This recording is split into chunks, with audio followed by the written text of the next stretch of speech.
Alors ça est coupé, hein, deuxième partie. Son discours, en fait, d'hier, vous allez voir que c'est un discours de roublard. C'est un discours pour calmer. Et il est bien fait. Alors hier, il a récité.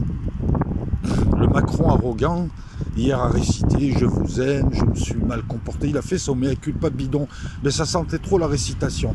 Ensuite, son discours, il faut le regarder comme un... Il faut l'analyser comme tu analyses un... Comment on appelle ça? Un fascicule de mutuelle. Qu'est-ce qu'il a fait hier?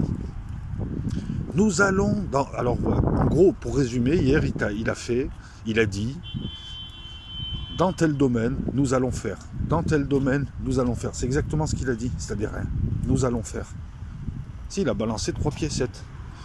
Il a balancé 3 piécettes, 100 € d'augmentation à partir de 2009 du SMIC, mais c'était une augmentation plus ou moins mécanique. C'est l'augmentation qui n'a pas été faite depuis un certain nombre de temps, et c'est une augmentation qui était plus ou moins prévue. En plus, 100 €, c'est en brut. Tu vois, il faut analyser comme ça.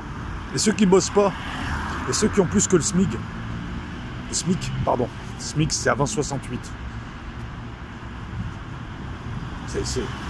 Ensuite c'était la défiscalisation, non, oui, si, je crois que c'était, les heures supplémentaires, la défiscalisation, pareil, ceux qui bossent pas, ceux qui en font pas, il y a beaucoup de gens qui font pas d'heures sup, qui sont au forfait, ils font leurs 8 heures. Puis tu as des gens dans les boîtes qui payent pas les heures sup, elles te les donnent en récup. Et puis voilà, donc c'est une mesurette de rien du tout. Et alors j'ai appris qu'il y avait des retraités qui touchaient plus de 2000 € par mois. Mais en tout cas, le truc c'était de ne pas augmenter la CSG. Alors la CSG, elle est arrivée avec gros quart dans les années, fin des années 80. Elle est arrivée avec gros quart, la CSG. Ça devait être un impôt qui ne devait pas rester longtemps. Et puis finalement, on a vu une CSG1, une CSG2, le RDS, qui est un impôt sur l'impôt. C'est un truc fou. Hein. Tu payes un impôt basé sur l'impôt que tu as déjà payé. Bref. Donc ça, il est arrivé. En fait, voilà, il est arrivé. Il a pris des piécettes. Il les a jetées au gueux. Les piécettes, c'est ses mesures. Et ensuite, nous allons faire. Sans dire quoi, comment... Si, concertation, on va se réunir avec les institutionnels, c'est-à-dire les syndicats, les mecs qui sont là pour te faire croire qu'il y a des contrepoids dans le système, ce qui n'est pas faux non plus, hein, parce qu'on doit quand même beaucoup de choses à beaucoup de syndicats, les maires, les députés. En gros, hier, voilà, il est arrivé, il t'a balancé une pièce d'1 € et il t'a dit on va faire. Mais avant de te dire on va faire, il t'a dit si vous continuez à m'emmerder, les CRS vont vous castagner et je vais faire sortir les casseurs. Ça, c'était le 1 de son discours, la fermeté. Parce qu'il y a des méchants gilets jaunes et des gentils gilets jaunes. Les gentils gilets jaunes vont se contenter de ce que je leur donne là, vont se contenter de mes promesses et vont se calmer. Et samedi, ils iront faire leurs courses de Noël. S'il leur reste une piécette, les méchants gilets jaunes, on va commencer à les castagner, à faire des gardes à vue et à faire ce qui a été fait dans certaines villes, c'est-à-dire quasiment des chasses à l'homme. Oui, il y a eu des chasses à l'homme mais bref, on en reparlera à l'occasion d'une prochaine vidéo, notamment de ce qui s'est passé lors de la marche ici à Marseille, lors de la marche suite à l'écroulement des 2 immeubles à Noailles. Il y a eu des chasses à l'homme, des gens qui se sont fait défoncer la tête, comme ça, alors qu'ils marchaient. Hein. On en reparlera. Donc, qu'est-ce que tu veux que je te livre comme analyse plus pertinente que ça? Voilà, donc... en gros, il utilise des vieilles ficelles, il est vague, mais pas, on retarde, on anesthésie, on divise. Regardez un petit peu comment la presse, qui a quand même un pouvoir de nuisance, qu'on le veuille ou pas, parce que le gros de la population suit la presse mainstream. Hein. Ils n'ont pas le temps d'aller sur YouTube, de faire des recherches, de se poser des questions, de lire des livres. Voilà. Et la presse, elle a un pouvoir de nuisance, c'est que d'entrée, avant même qu'ils parlent, ils ont installé le cadre de la réflexion. Et ils orientent déjà ton esprit vers des sujets, pour éviter que tu ailles vers d'autres sujets.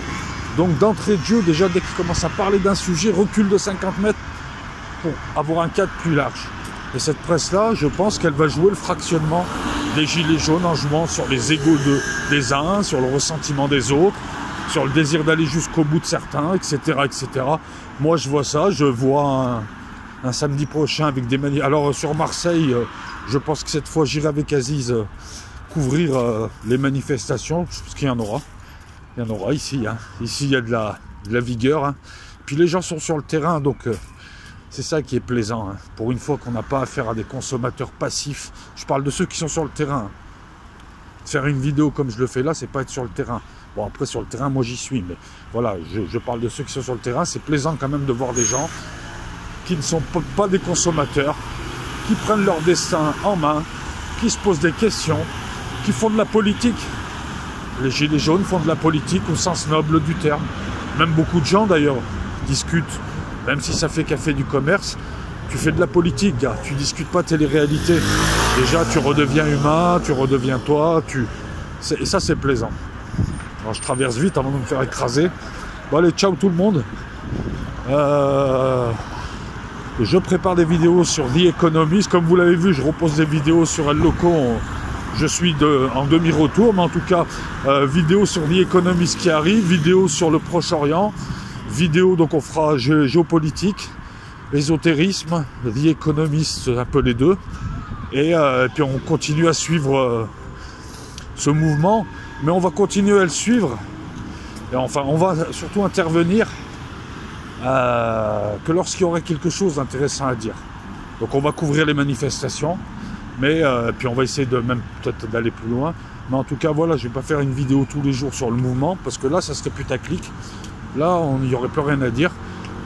Là, j'avais envie d'en faire deux de vidéos, 2 ou 3, parce que celle-là, elle est coupée en 2, pour exprimer l'analyse qui commence à ressortir un petit peu de tout ça.